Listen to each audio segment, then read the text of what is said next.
Hello बच्चों, मैं हूं विमल प्रताप। हम लोग पढ़ रहे थे ह्यूमन फिजियोलॉजी। ह्यूमन फिजियोलॉजी में जो है हम लोगों का चैप्टर नंबर 5 चल रहा था, न्यूरल कंट्रोल एंड कोऑर्डिनेशन। तो न्यूरल कंट्रोल एंड कोऑर्डिनेशन का हम लोगों ने 2 टॉपिक पढ़ लिया था। ठीक है, मतलब इसके पहले हम लोगों का 2 लेक्चर हो चुका है। आज हम लोगों का है तीसरा लेक्चर। ठीक है, तीसरा लेक्चर है और जिसमें हम लोग जो है ह्यूमन न्यूरल सिस्टम के बारे में पढ़ने वाले हैं। ठीक है, तो इसके पहले आप लोगों को जो है वो लास्ट 2 लेक्चर आपको देखना पड़ेगा, तभी जो है आगे का ये कनेक्शन समझ में आएगा आप लोगों को अच्छे से। ठीक है, तो आप लोग जो है प्लीज इसके पीछे का जो है लेक्चर देखें, न्यूरल कंट्रोल एंड कोऑर्डिनेशन का जो पहला 2 लेक्चर आया है उसको जरूर देखें, फिर उसके बाद जो है यहाँ से कंटिन्यू करें। ठीक है, अगर आपने देखा है तो प्लीज यहीं से आप लोग जो है कंटिन्यू कर सकते हैं।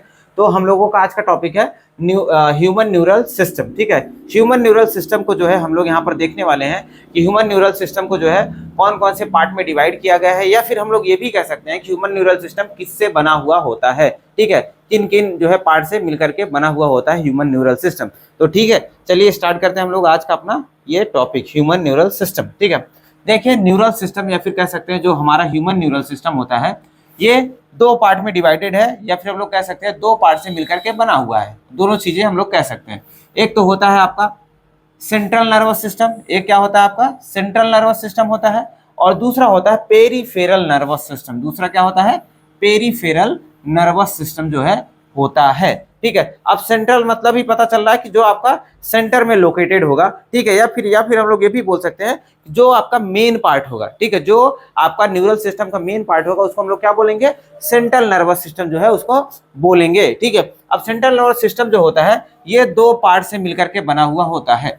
2 पार्ट से मिलकर के बना हुआ होता है। एक तो होता है आपका ब्रेन, दूसरा होता है आपका स्पाइनल कॉर्ड। ठीक है, एक तो क्या होता है आपका, एक तो होता है आपका ब्रेन, दूसरा होता है स्पाइनल कॉर्ड। तो ये देखो ह्यूमन ब्रेन है, ये आपका क्या है, ह्यूमन ब्रेन है भाई। ऊपर की तरफ ये ह्यूमन ब्रेन है, और ह्यूमन ब्रेन से ही लगा हुआ क्या होता है आपका स्पाइनल कॉर्ड।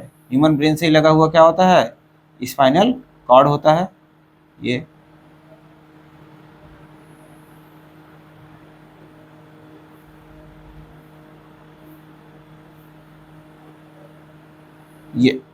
ये क्या हो गया आपका सेंट्रल नर्वस सिस्टम हो जाता है। ये देखो यहाँ पर दिखा रहा है, ये क्या है सेंट्रल नर्वस सिस्टम। इसमें क्या आ रहा है आपका ब्रेन आ रहा है और साथ में स्पाइनल कॉर्ड भी आ रहा है। ठीक है, तो ये दोनों चीजें मिलकर के जो है आपका सेंट्रल नर्वस सिस्टम बनाते हैं।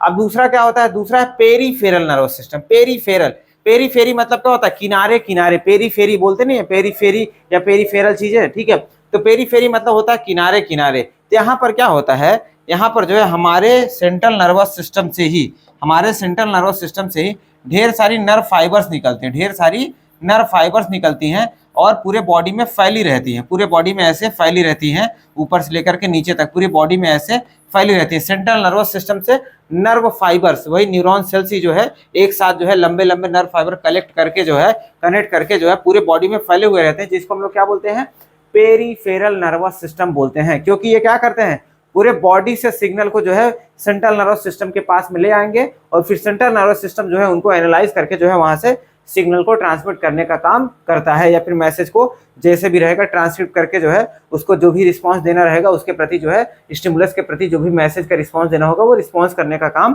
करेगा। ठीक है, ये तो होता है पेरीफेरल नर्वस सिस्टम। ठीक है, तो जितना जरूरी आपका सेंट्रल नर्वस सिस्टम उतना ही जरूरी आपका पेरीफेरल नर्वस सिस्टम है। ठीक है, पेरीफेरल नर्वस सिस्टम क्या है, सेंट्रल नर्वस सिस्टम कनेक्ट होकर के हमारे पूरे हाथ पैर में फैला हुआ, पूरे बॉडी पार्ट में फैला हुआ है, और पूरे बॉडी पार्ट का जो मूवमेंट है या फिर कोई भी फंक्शन है वो कैसे कंट्रोल होता है, वो सेंट्रल नर्वस सिस्टम जो है ये पेरीफेरल नर्वस सिस्टम की मदद से ही कंट्रोल कर रहा होता है।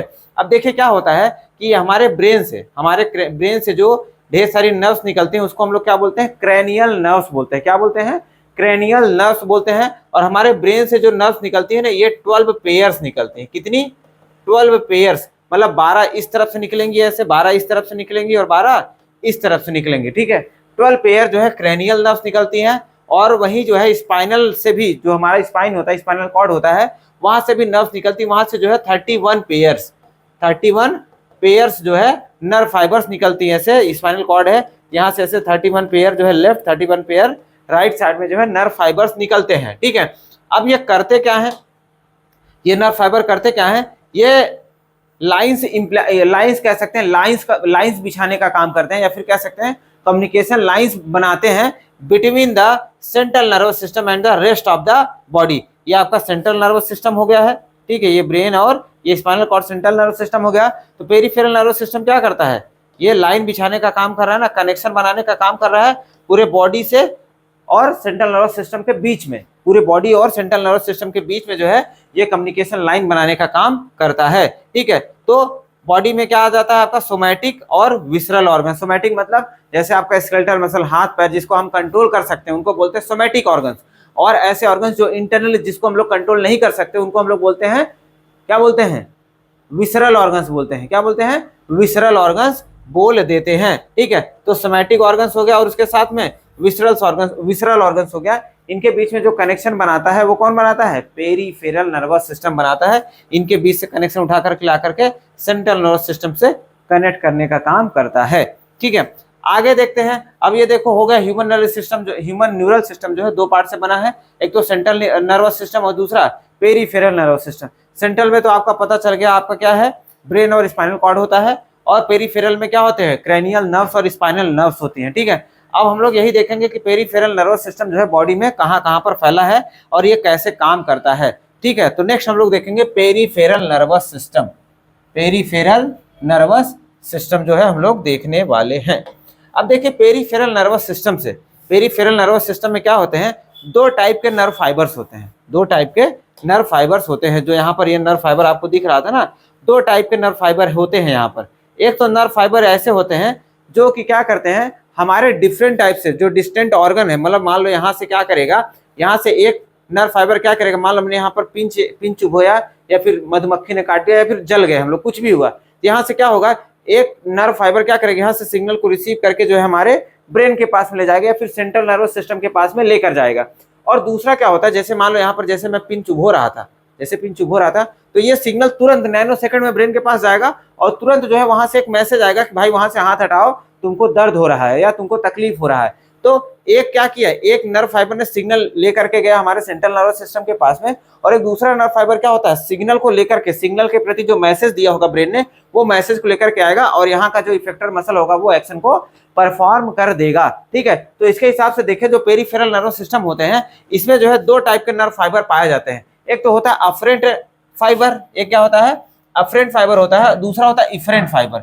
अब अफरेंट फाइबर क्या करता है, अफरेंट फाइबर जो है कोई भी इंपल्स जो किसी ऑर्गन के पास में आया होगा उसको उठा करके ले जाएगा कहाँ पर, सेंट्रल नर्वस सिस्टम के पास में। जैसे यहाँ पर पिंच हुआ मैंने, यहाँ से जो सिग्नल लेके गया होगा सेंट्रल नर्वस सिस्टम के पास में, उसको हम लोग बोलेंगे अफरेंट फाइबर। क्या बोलेंगे, अफरेंट फाइबर। अभी अफरेंट सेंट्रल नर्वस सिस्टम का भी पार्ट हो सकता है, सॉरी क्रेनियल नर्व का पार्ट हो सकता है और उसके साथ में स्पाइनल नर्व का भी पार्ट हो सकता है। तो मैं इसीलिए बताना चाह रहा हूँ कि दो टाइप के नर्व फाइबर हो सकते हैं, एक तो सिग्नल लेकर के आएगा ब्रेन के पास में और एक मैसेज को लेकर के जाता है ब्रेन से इफेक्टर ऑर्गन के पास में। तो वही चीज यहाँ पर है, अफरेंट फाइबर क्या कर रहा है, transmit impulse from organ to the central nervous system, और वहीं पर ये इफरेंट नर्व फाइबर क्या करता है, इंपल्स ट्रांसमिट कर रहा है from the CNS to the organ, CNS से लेकर के जो है ऑर्गन के पास में जा रहा है। ऐसे यहाँ से समझ सकते हैं, यहाँ से समझ लो,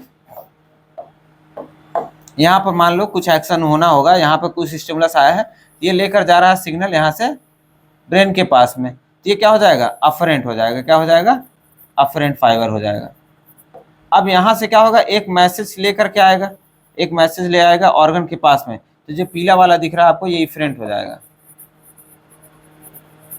ये क्या हो जाएगा, इफरेंट हो जाएगा, ठीक है। तो अब ये इफरेंट और अफरेंट में जो है डिवाइड हो सकते हैं, ठीक, अफरेंट और इफरेंट जो है टाइप के नर्व फाइबर इसमें पाए जा सकते हैं।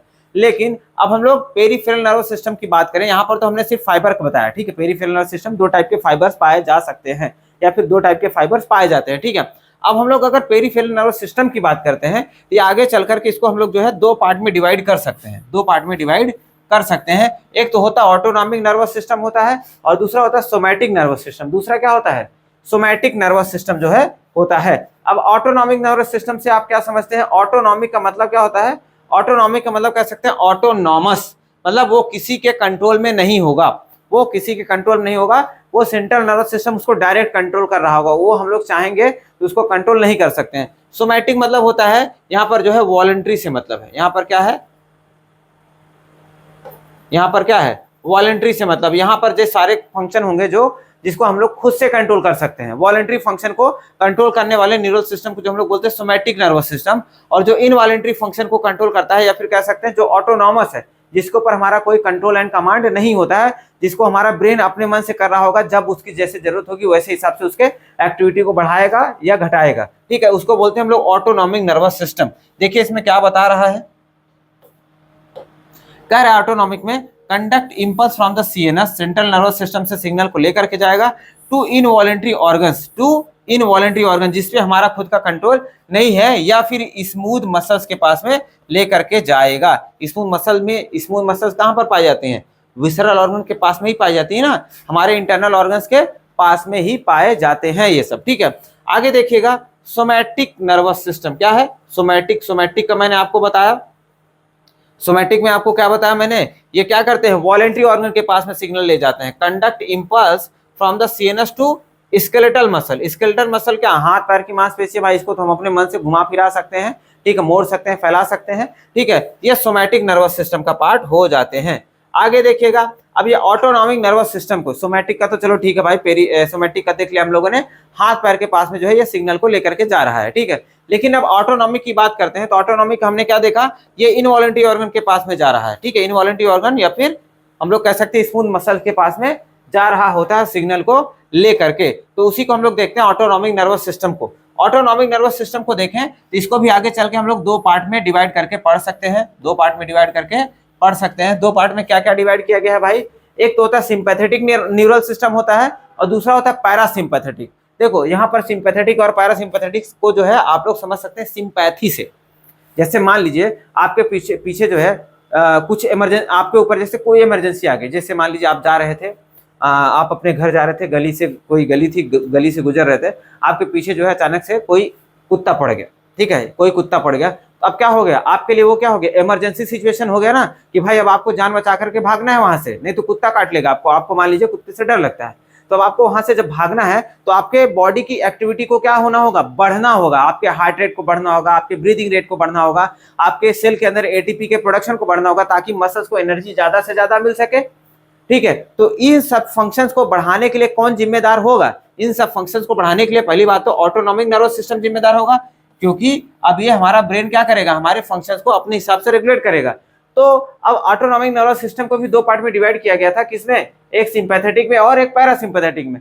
तो अब जब इमरजेंसी सिचुएशन में आप है ना, तो ये सिंपैथेटिक नर्वस सिस्टम क्या करेगा, ये सिंपैथेटिक नर्वस सिस्टम आपके प्रति जो है सिंपैथी दिखाएगा कि भाई इसको बचाओ, इसके बेसिक फंक्शन एक्टिविटी को जो है बढ़ा दो, नहीं तो ये अभी जो है इसको कुत्ता काटेगा और ये बेचारा बीमार हो जाएगा। ठीक है, बीमार हो सकता है। तो उस केस में क्या करेंगे, उस केस में सिंपैथेटिक नर्वस सिस्टम क्या करता है, mobilise the body system during the emergency situation. उस टाइम पे क्या करेगा, हमारे हार्ट रेट को बढ़ा देगा, ब्रीदिंग रेट को बढ़ा देगा, और क्या करेगा, सेलुलर मेटाबॉलिज्म को जो है बढ़ा देता है, ताकि जो है हमारे बॉडी का जो बेसिक मेटाबॉलिज्म है वो बढ़ जाए और हमको ढेर सारी एनर्जी मिले। ठीक है, ये तो सिंपैथेटिक न्यूरल सिस्टम करता है इमरजेंसी सिचुएशन में। ठीक है, लेकिन अब इमरजेंसी सिचुएशन तो मान लो भाग के आप अपने घर पे आ गए, आप अपने घर के अंदर आ गए, दरवाजा बंद कर लिया, अब रिलैक्स करना है, तो अब रिलैक्स करने के लिए तो हमेशा सिंपैथेटिक एक्टिवेट थोड़ी रहेगा, उसके हमारी बॉडी फंक्शन को जो है कम भी तो करना है, उसको न्यूट्रलाइज भी करना है भाई, बेसिक में लेकर के आना है, नॉर्मल में लेकर के आना है, तब वहां पर काम करता है पैरासिम्पैथेटिक। ये क्या करता है, प्रमोट नॉन इमरजेंसी फंक्शन, ये हमारे बेसिक फंक्शन को क्या करेगा, प्रमोट करेगा, या फिर कह सकते हैं जो हमारी फिजिकल एक्टिविटी बढ़ गई थी उसको क्या करेगा, नॉर्मलाइज करने का काम करता है। बढ़ाने का काम कौन करेगा, सिंपैथेटिक न्यूरल सिस्टम करता है, और घटाने का काम कौन करता है, पैरासिम्पैथेटिक न्यूरल सिस्टम करता है। ये आपको ध्यान देना है। ठीक है, ऑटोनॉमिक न्यूरल सिस्टम को ही जो है हम लोगों ने सिंपैथेटिक और पैरासिम्पैथेटिक में डिवाइड करके पढ़ा हुआ है। अब ऑटोनॉमिक नर्वस सिस्टम की एक बात करें, देखें हम लोग, यहाँ पर देखें ये किसको कंट्रोल कर रहा है, ये हमारे इंटरनल ऑर्गन्स को कंट्रोल कर रहा है, इंटरनल ऑर्गन्स को तो कंट्रोल कर रहा है ना भाई। इंटरनल ऑर्गन्स को और क्या बोलते हैं हम लोग, विसरल ऑर्गन्स, क्या बोलते हैं, विसरल ऑर्गन्स बोलते हैं। इसी वजह से ऑटोनॉमिक नर्वस सिस्टम को जो है एक नाम से और जाना जाता है, जिसको हम लोग बोलते हैं विसरल न्यूरल सिस्टम।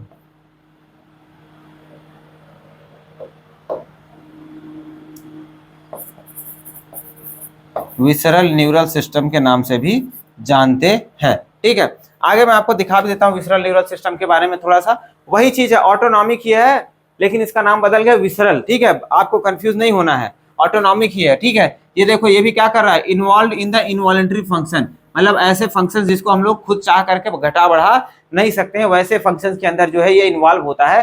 अब ये विसरल न्यूरल सिस्टम में क्या क्या चीजें पाई जा रही हैं उसके बारे में बता रहा होता है। देखिए अब ये किससे बना हुआ है, नर्व फाइबर से। नर्व फाइबर मतलब क्या हो गया, ढेर सारे न्यूरॉन्स जो है एक साथ में कलेक्टेड है, उसको क्या बोलते हैं, नर्व फाइबर्स बोलते हैं। तो वही लिखा है कलेक्शन ऑफ एक्सॉन, न्यूरॉन का जो है एक्सॉन वाला पार्ट जो है उसके कलेक्शन को हम लोग क्या बोलते हैं, नर्व फाइबर्स बोलते हैं। देखो यहाँ डायग्राम में आपको दिख रहा होगा, देख लो आपको दिख रहा है, हाँ अच्छे से दिख रहा है। ये आपको जो ये पतले पतले थ्रेड्स दिख रहे हैं ना, ये सब क्या है, ये सब नर्व फाइबर ही है, ठीक, क्या है, नर्व फाइबर ही है। अब उसके बाद क्या कह रहा है गैंग्लिया, क्या कह रहा है, गैंग्लिया। अब गैंग्लिया क्या है, group of nerve cell bodies.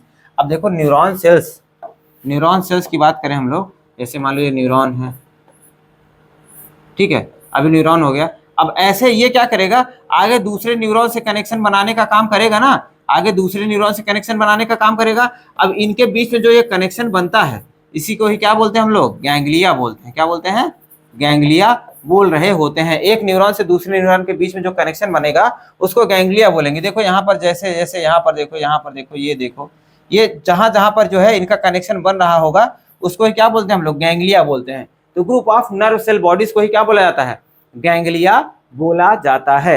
Next plexus की बात कर रहा है कि विसरल नर्वस सिस्टम में जो है प्लेक्सस पाया जाता है। प्लेक्सस क्या है, नेटवर्क ऑफ न्यूरल सिस्टम या फिर नेटवर्क ऑफ नर्व फाइबर्स, ठीक है, network system of nerve fibre या फिर नर्व्स को ही जो हम लोग क्या बोलते हैं, प्लेक्सस बोलते हैं। देखो यहाँ पर ढेर सारे ऐसे जो है नर्व फाइबर के जो है नेटवर्क बने हुए हैं, पूरा नेटवर्क लगा हुआ है ना, देखो एक से दूसरा तीसरा चौथा ऐसे कनेक्टेड है पूरा, ऐसे ऐसे, ठीक है। ये पूरा क्या बना ले रहा है, एक नेटवर्क लाइक स्ट्रक्चर बना ले रहा है, इसी को क्या बोलते हैं, प्लेक्सस बोलते हैं। तो हमारे इंटरनल ऑर्गन्स के चारों तरफ क्या होता है, ऐसे नर्व फाइबर का नेटवर्क बना हुआ होता है, नर्व न्यूरॉन सेल्स का नेटवर्क बना हुआ होता है, जिसको हम लोग क्या बोलते हैं, प्लेक्सस बोलते हैं, जिसकी मदद से वो पूरे पर्टिकुलर ऑर्गन को कंट्रोल कर रहा होता है हमारा ब्रेन, उसी को बोलते हैं प्लेक्सस। कोई भी ऑर्गन आप बना लो भाई, ये मान लो कोई XYZ ऑर्गन है, अब इसके चारों तरफ क्या बना लो, इसके चारों तरफ नर्व फाइबर का नेटवर्क बना लो, ऐसे यहाँ से यहाँ, यहाँ से यहाँ, ऐसे, क्योंकि चारों तरफ से ऐसे कनेक्टेड ही होगा भाई, तभी तो पूरे क्या करेगा, पूरे सिस्टम को कंट्रोल कर पाएगा। और इसी नेटवर्क को क्या बोलते हैं, प्लेक्सस बोलते हैं।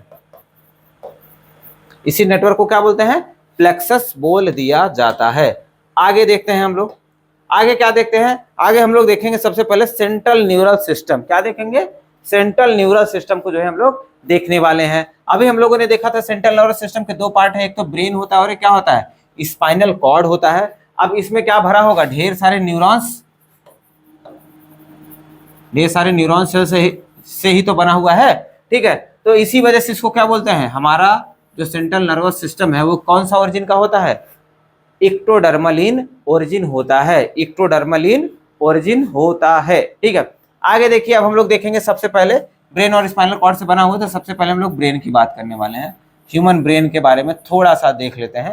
ह्यूमन ब्रेन की बात करें तो ह्यूमन ब्रेन क्या है भाई, ह्यूमन ब्रेन जो है हमारे बॉडी का कमांड एंड कंट्रोल सिस्टम होता है, हमारे बॉडी का कमांड एंड कंट्रोल सिस्टम होता है, क्योंकि सारे फंक्शंस को कौन रेगुलेट कर रहा है, ब्रेन ही तो रेगुलेट कर रहा है, चाहे वॉलंटरी हो चाहे इनवॉलंटरी हो, चाहे वॉलंटरी हो चाहे इनवॉलंटरी हो, सारे फंक्शंस को कौन रेगुलेट करता है, ह्यूमन ब्रेन ही जो है सारे फंक्शंस को रेगुलेट कर रहा होता है, ठीक है। देखते हैं क्या क्या रेगुलेट कर रहा है, क्या क्या रेगुलेट कर रहा है भाई। देखिए वॉलंटरी मूवमेंट को रेगुलेट करता है, मतलब जैसे मैं ये हाथ ऊपर लेकर के जाकर यहाँ पे स्टार बना रहा हूँ, ये भी कौन कंट्रोल कर रहा है, ये भी हमारा ब्रेन ही कंट्रोल कर रहा है। उसके साथ में फंक्शनिंग ऑफ इनवॉलंटरी, अब इसी टाइम पर मेरा हार्ट धड़क रहा है, किडनी मेरा ब्लड फिल्टर कर रहा है, लंग्स मेरा सांस ले रहा है, ये सब क्या है, इनवॉलंटरी फंक्शन है, उनको भी तो एक कंटिन्यूअस मूवमेंट कंटिन्यूअस कर ही रहा है। उसके साथ में बैलेंसिंग ऑफ बॉडी, जैसे मैं अभी खड़ा हूँ चल रहा हूँ तो भी क्या है, सीधे खड़ा हूँ, ठीक है, सीधे खड़ा हूँ, गिर तो नहीं जा रहा हूँ, तो बॉडी के बैलेंस बनाने में भी क्या करता है, ये हमारा जो है ब्रेन कंट्रोल कर रहा होता है। नेक्स्ट क्या कर रहा है, थर्मो रेगुलेशन, बॉडी के टेम्परेचर को मेंटेन रखने का काम करता है। उसके साथ में हमको भूख कब लगनी है उसके लिए कंट्रोल करता है, प्यास कब लगनी है उसको भी कंट्रोल करता है। उसके साथ में circadian rhythm of the body, circadian rhythm of the body का मतलब क्या हो गया, 24 आवर, जो 24 घंटे में जो हम लोग हमारी बॉडी बेसिक फंक्शंस करती है, सोना जागना उठना घूमना टहलना खाना पीना, ये सब बेसिक फंक्शन होता है जिसको हम लोग बोलते हैं सर्केडियन रिदम। तो सर्केडियन रिदम को भी, जो हमारी आदतें होती हैं, जो बेसिक हैबिट्स होती है कि हमको 6 बजे उठना है, रात को 9 बजे सोना है, तो आप जैसे रात को 9 बजे का आपको नींद आने लगेगा, सुबह 6 बजे का आपका आंख खुल जाएगा, दोपहर में भूख लग जाएगा, ठीक है। तो ये सब बेसिक फंक्शन होते हैं जिसको हम लोग बोलते हैं सर्केडियन रिदम, जिसको हमारा ब्रेन ही कंट्रोल कर रहा होता है, या फिर हम लोग कह सकते हैं 24 आवर की जो बेसिक फंक्शनिंग होती है उसको भी ये कंट्रोल करने का काम कर रहा होता है। Next, activities of the several endocrine glands. अब बहुत सारी ऐसे हमारी बॉडी में ग्लैंड्स लगी होती है, इंडोक्राइन ग्लैंड्स, उनको भी ये कंट्रोल करता है कि भाई उनका कितना सिक्रीशन होना है, कितना नहीं होना है। ह्यूमन के बिहेवियर को, हमारा जो आदत होता है या फिर हमारा जो आचरण होता है उसको भी ये कंट्रोल करने का काम करता है। नेक्स्ट है विजन, हमारे देखने की शक्ति को कंट्रोल करता है, सुनने की शक्ति को कंट्रोल करता है, हियरिंग को, स्पीच बोलने के लिए भी कंट्रोल करता है, मेमोरी, क्या चीजें याद रखनी है उसको भी क्या करता है, हमारा ब्रेन ही कंट्रोल कर रहा होता है, ठीक है। इंटेलिजेंस, हम कितने समझदार होंगे उसको, इमोशंस, हमारे इमोशंस को कंट्रोल करता है, हमारे थॉट्स, हमारे विचारों को भी ये कंट्रोल करता है हमारा ब्रेन। सोचो कितना ज़्यादा इंपॉर्टेंट काम ये रोल प्ले कर रहा होता है। अब ह्यूमन ब्रेन की बात करें, ये कहाँ पर उपस्थित है इसको देखते हैं। ह्यूमन ब्रेन कहाँ पर उपस्थित है इसको देखते हैं, ठीक है। देखिए ह्यूमन ब्रेन जो होता है, ह्यूमन ब्रेन मान लो ये हमारा ह्यूमन ब्रेन है। ह्यूमन ब्रेन क्या होता है, हमारे सर के ऊपर क्या होता है, खोपड़ी हड्डी लगी होती है, उसके अंदर ही क्या होता है, ये भरा हुआ होता है, ठीक है। तो ये जो जो ऊपर की खोपड़ी होती है इसको हम लोग क्या बोलते हैं, क्रैनियम। क्या बोलते हैं, क्रैनियम बोल दो, स्कल बोल दो, या फिर क्या बोल सकते हैं, ब्रेन बॉक्स भी बोल सकते हैं इसको, ब्रेन बॉक्स भी इसको बोल सकते हैं, ठीक है। क्रैनियल बॉक्स, ब्रेन बॉक्स या फिर स्कल बोलते हैं, ठीक है। तो वही चीज है यहाँ पर देखो, ये बाहर की तरफ जो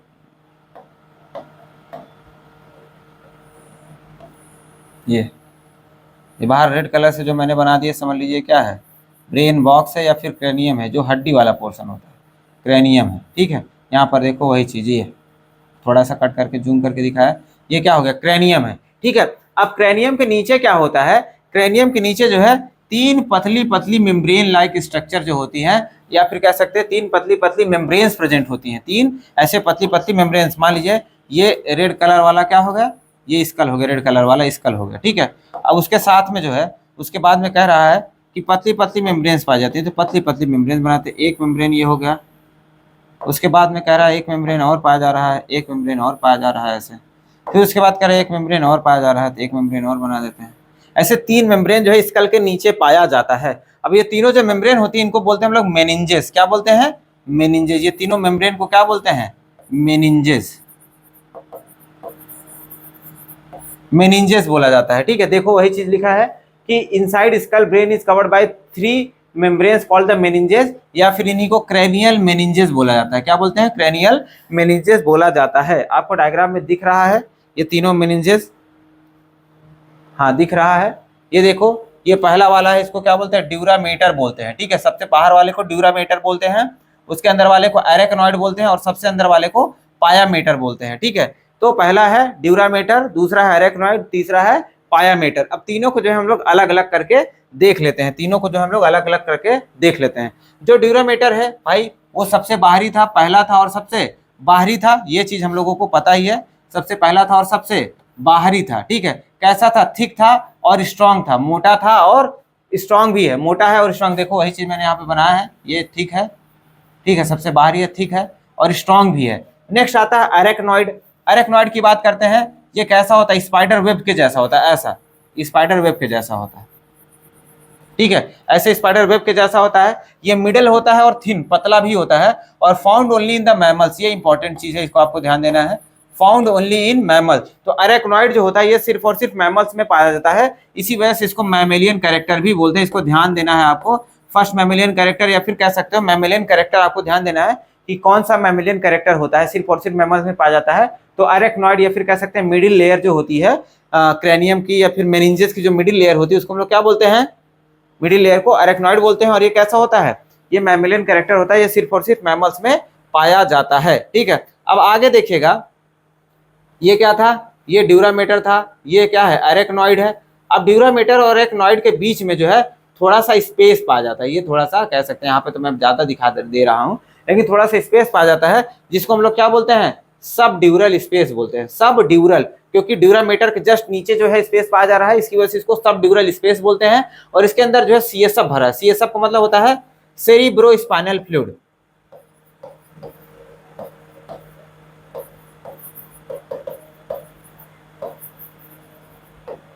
अब देखो ब्रेन के अंदर जहां पर भी खाली जगह होगी वहां पर सीएसएफ भरा हुआ होता है, जो भी लिक्विड होगा उसको हम लोग बोलेंगे सेरिब्रोस्पाइनल फ्लूइड। यहाँ पर भी क्या भरा है, सेरिब्रोस्पाइनल फ्लूइड भरा हुआ है। इसको सब ड्यूरल स्पेस क्यों बोलते हैं, क्योंकि ड्यूरामीटर के नीचे है, ठीक है, ड्यूरामीटर के नीचे होता है, ठीक है। आगे देखते हैं, अरेक्नॉइड के बाद जो है आता है पायामीटर। अरेक्नॉइड के बाद क्या आता है, पायामीटर आता है, ठीक है। अरेक्नॉइड के बाद में पायामीटर आता है, जो कि क्या है, जो कि क्या है, इनर मोस्ट है, जो कि क्या है, इनर मोस्ट है। ये थिन होता है, पतला होता है और कैसा है, ट्रांसपेरेंट होता है। थिन होता है, पतला होता है, ट्रांसपेरेंट होता है और फर्मली अटैच्ड होता है to the brain. Firmly attached होता है टू द ब्रेन। देखो यहाँ पर जो है ये अंदर की तरफ आपको ये ब्रेन दिख रहा है ना, ये आपको ऐसे ब्रेन दिख रहा है, ये ब्रेन है।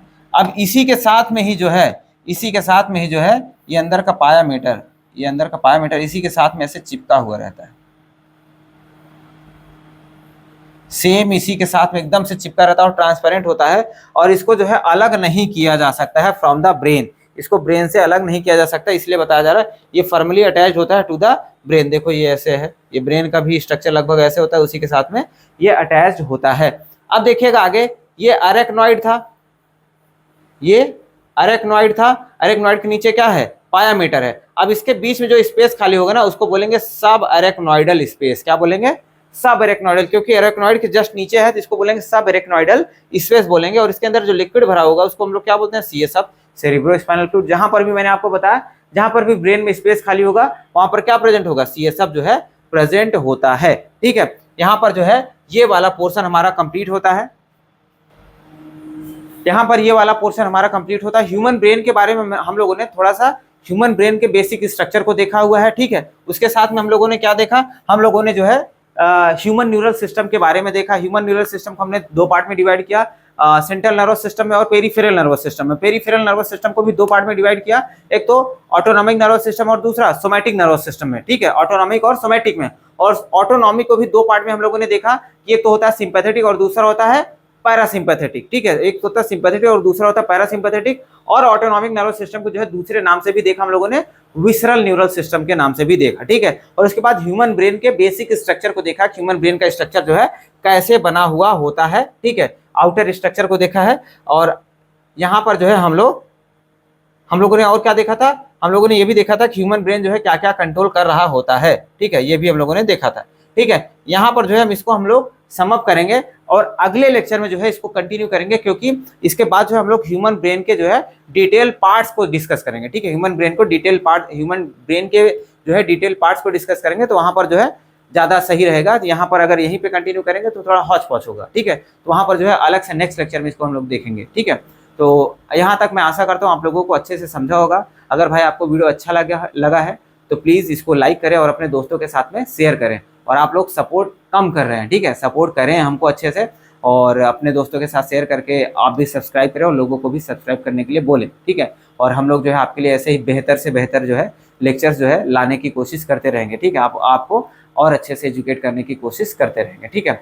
और अगर आपको जो है कोई डाउट है तो कमेंट सेक्शन में आप आकर के अपने डाउट्स को क्लियर कर सकते हैं, हम लोग सभी क्वेश्चंस को रिप्लाई करते हैं। और अगर आप पर्सनली कनेक्ट करना चाहते हैं तो टेलीग्राम चैनल का लिंक डिस्क्रिप्शन में दिया गया है, ठीक है।